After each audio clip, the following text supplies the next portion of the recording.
రమ్మట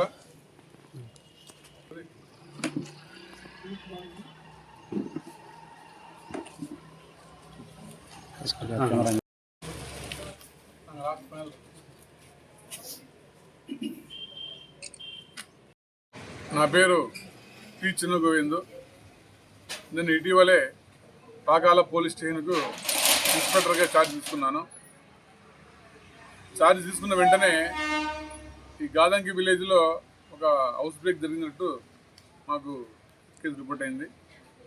మరియు ఈ కేసులను పరిశీలిస్తే ఈ చాలా చోట్ల పాకాల మండలంలో రైతుల యొక్క మోటార్ల దగ్గర ఉండే కేబుల్ వైర్లను కట్ చేసినట్టు తెలిసింది. దీనిపైన మా తిరుపతి జిల్లా ఎస్పీ గారి ఆదేశాలతో మరియు మా చంద్రగిరి డిఎస్పీ గారు ప్రసాద్ సార్ గారి యొక్క సూచనలతో ఒక ఎస్ఐ తరుణ్ మరియు ముని శ్రీనాథ్ మరి సిబ్బందితో ఒక టీంను ఫామ్ చేయడం జరిగింది.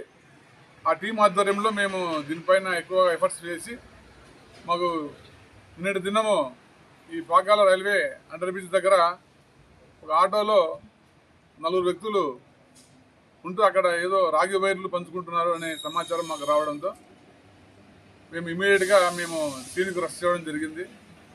మధ్యాహ్నం 3 గంటలకు వెళ్ళి అక్కడ 4 ముద్దాయిలను మేము అరెస్ట్ చేయడం జరిగింది. అందులో ఈ నల్లతంబి శ్రీనివాసు, పృథ్వీరాజు, నాగపూర్ బలరాం, దేవరాజు మురుగేష్ అనే ఈ 4 ముద్దాయిలు కూడా ఈ గాజుల మండెము రేణిగుంట మండలం చెందినవారు. ఇందులో నల్లతంబి శ్రీనివాస్ అనేవాడు లాస్ట్ 2 years ముందర ఒక ఆటోలో పోతున్న ప్రయాణికుడిని బెదిరించి అతని దగ్గర డబ్బులు తీసుకున్న కేసు నమోదైంది. అతను అప్పుడు మైనర్గా ఉండడంతో చిన్నపిల్లలు జైలుకి పోయేసి వచ్చినా కూడా మళ్ళీ అదే విధంగా నేరాలు కొనసాగిస్తున్నాడు. ఇందులో 3వ ముద్దాయి నాగపూర్ బలరాం అనే ఇతను కూడా పాత నేరస్తుడే.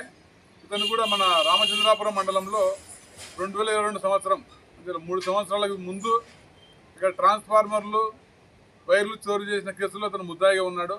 అతన్ని కూడా అప్పుడు అరెస్ట్ చేసేసి జైలుకు పంపించేసి రిలీజ్ చేసినారు. వాళ్ళు మళ్ళీ బయటకు వచ్చిన తర్వాత కూడా వాళ్ళ ప్రవర్తన మార్చుకోలేదు. మరియు వాళ్ళతో పాటు కాకుండా వాళ్ళ స్నేహితులను కలుపుకొని అఫెన్స్ చేయడం జరిగింది. అదేవిధంగా ఈ కాపర్ వైర్లు అమ్మిన వీళ్ళందరూ మన తిరుపతి టౌన్ రేణిగుంట ఏరియాలో ఇక్కడ ఉన్న గుజరీ షాప్ వాళ్ళకు వీళ్ళు రాగవైర్లు చెప్పి అమ్మినారు. అక్కడ వీళ్ళు గత సుమారుగా 2 సంవత్సరాలుగా వాళ్ళకు రాగవైర్లు అమ్ముతున్నారు. ప్లస్ ఇనుప సామాన్లు కూడా అమ్ముతున్నారు. వీళ్ళు వాళ్ళకి దొంగలని తెలిసిన సమాచారం పెట్టి వీళ్ళు తెచ్చిన రాగవైర్లు వాళ్ళు కొనడం జరిగింది. వాళ్ళని కూడా ముద్దాయి జరిగింది. వాళ్ళ పేరు ఈ గంగిశెట్టి, గడ్డం హరి, 3 దేవరాజ్ శర్మ, వాళ్ళ ముగ్గురు కూడా ముద్దాయి చేయడం జరిగింది.